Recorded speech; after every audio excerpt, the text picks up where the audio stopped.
Heroes. I'm David Jacoby. We are Jalen Jacoby. What exactly is it that we do? We give the people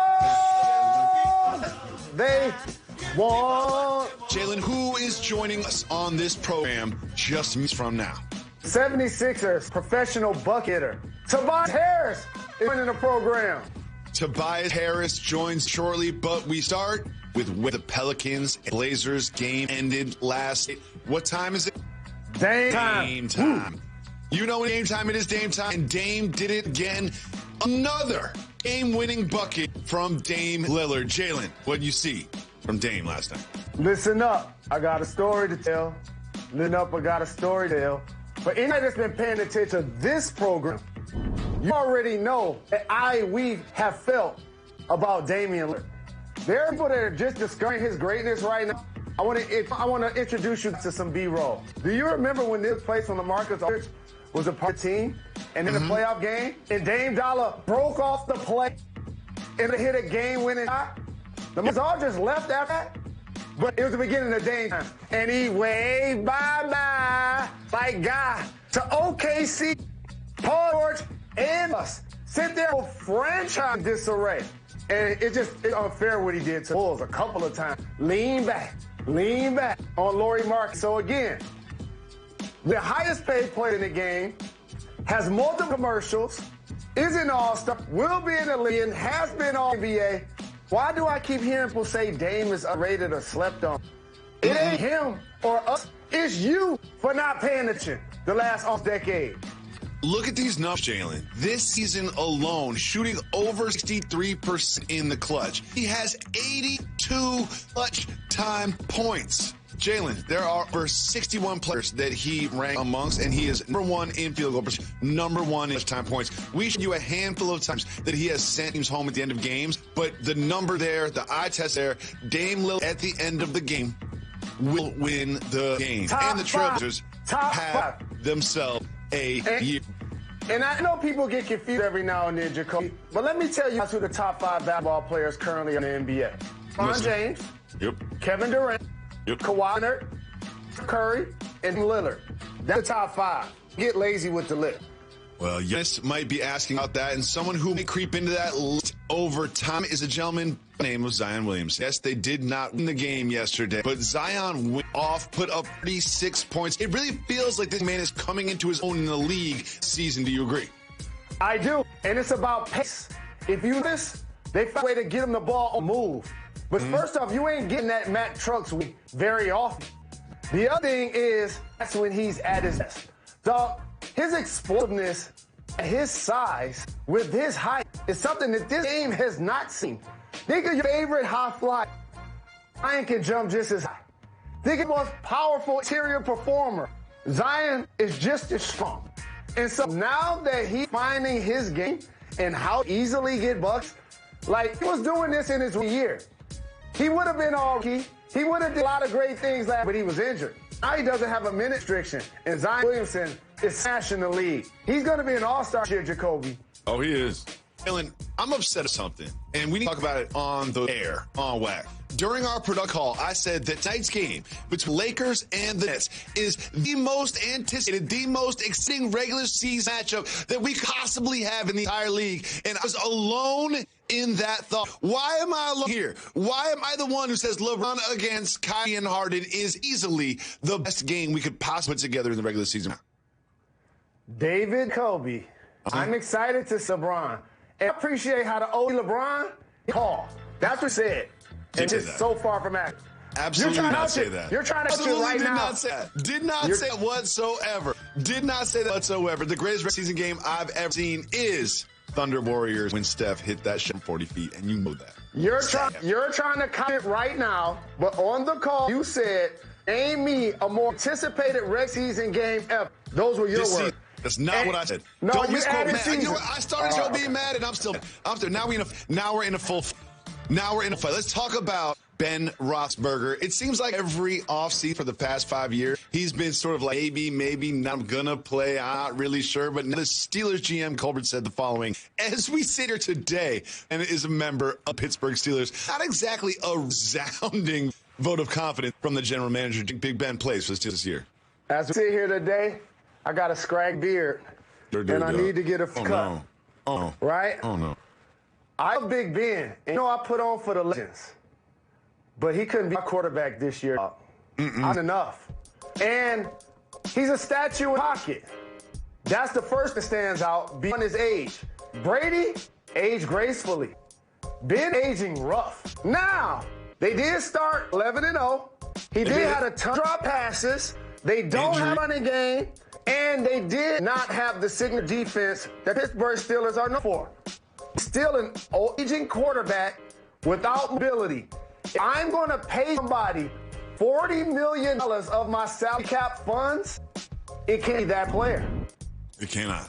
Well, we will see what happens there. And we have a big matchup in NBA night. However, last night we had a huge matchup in the Australian Open. It was Naomi Osaka who defeated Serena Williams. And my question for you, Jalen Anthony Rose, Serena is GOAT, female tennis player of all time. Have we seen her career come to a close last night against Naomi Osaka?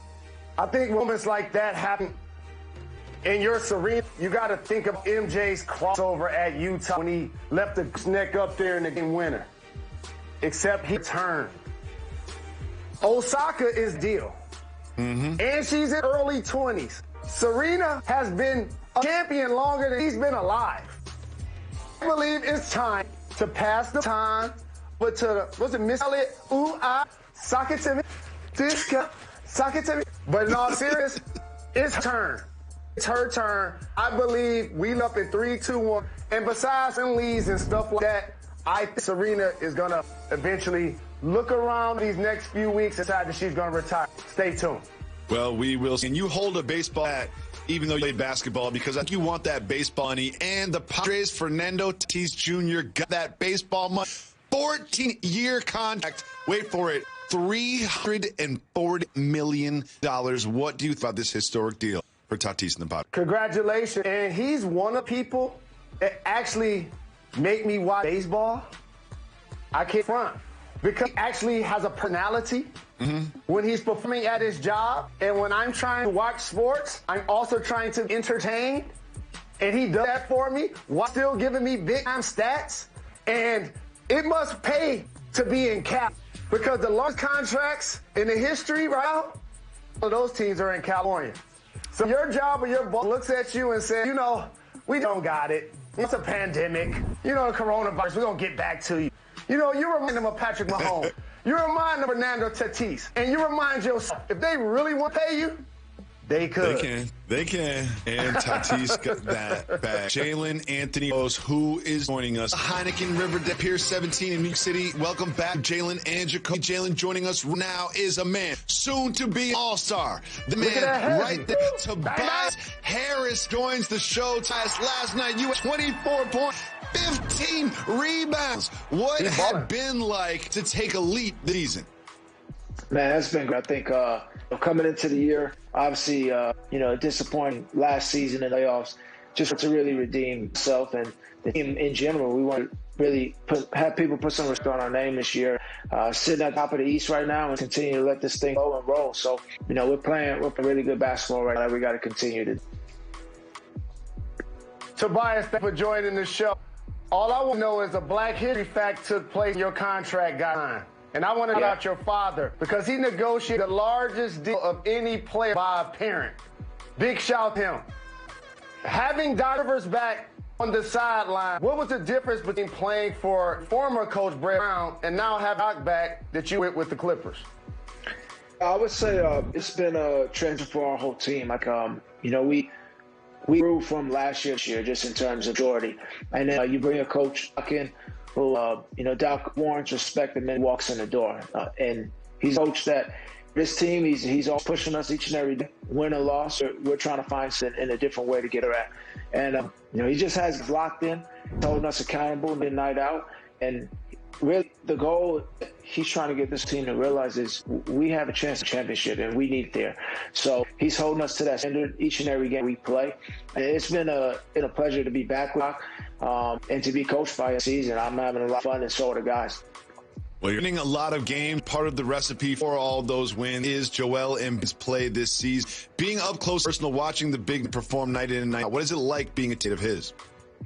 Man, it's great. I think, funny moment is when this one game, he was kind of off, and then I looked up, he had like 32%, 15 rebounds. And I said to somebody on the dog, I was like, man, it's like a bad game for him. Well, he got 32 and 8. But he's playing at MVP level. And, I think the difference that you're seeing in him, just the dominance of size and his skill, and being able, every night, you see it, like, I look at other fives that are going to him, and I'm like, that dude is scared of Joel tonight. So he's taking advantage of that, and it's great to see in himself.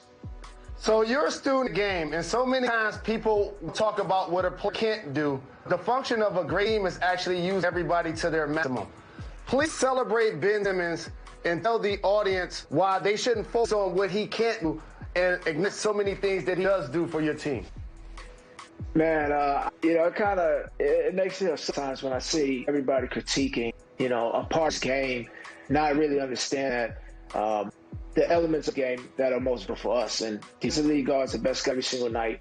Offensively, he doesn't shoot threes, but he still shoots a way better field goal percentage than most people in the league. You know what I mean?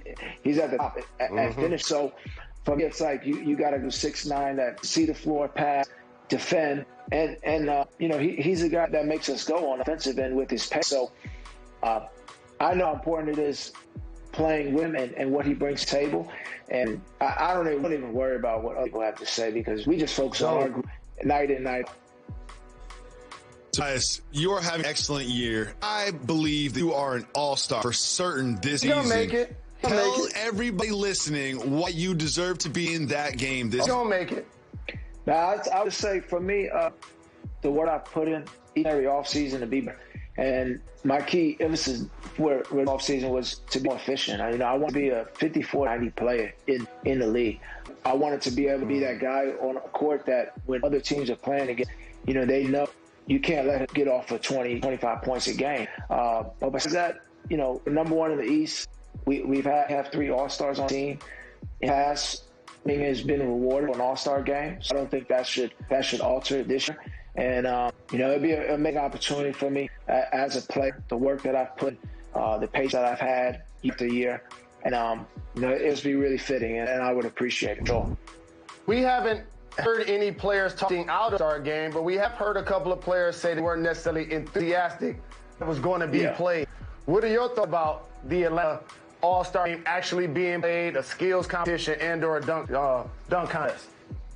Yeah, obviously the way this whole season is, we understand the business element of it, and that's really where it finishes right there. In terms of safety, the NBA is doing its job with 10 twice a day and what, but there's been a weird season in general, just with the schedule. We're playing every day pretty much. So I also am one of the guys that is on the defensive saying, it would be nice to have a break in there, but at the same time, if I'm selected, I'm going out to play. So that's my motive. We understand that it is business at the end of the day, too.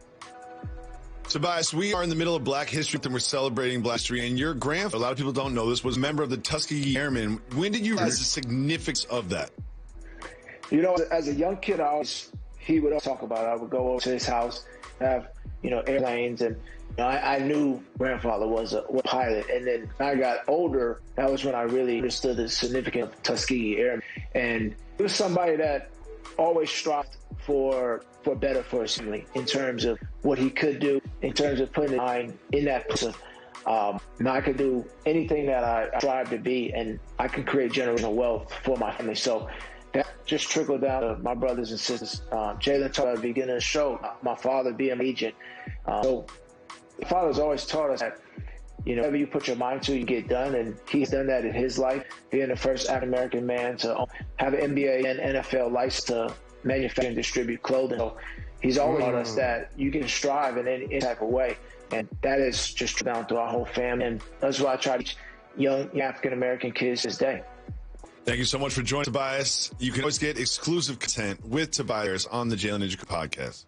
Thanks a lot. Appreciate that. Yes, sir. I appreciate y'all. Thank you.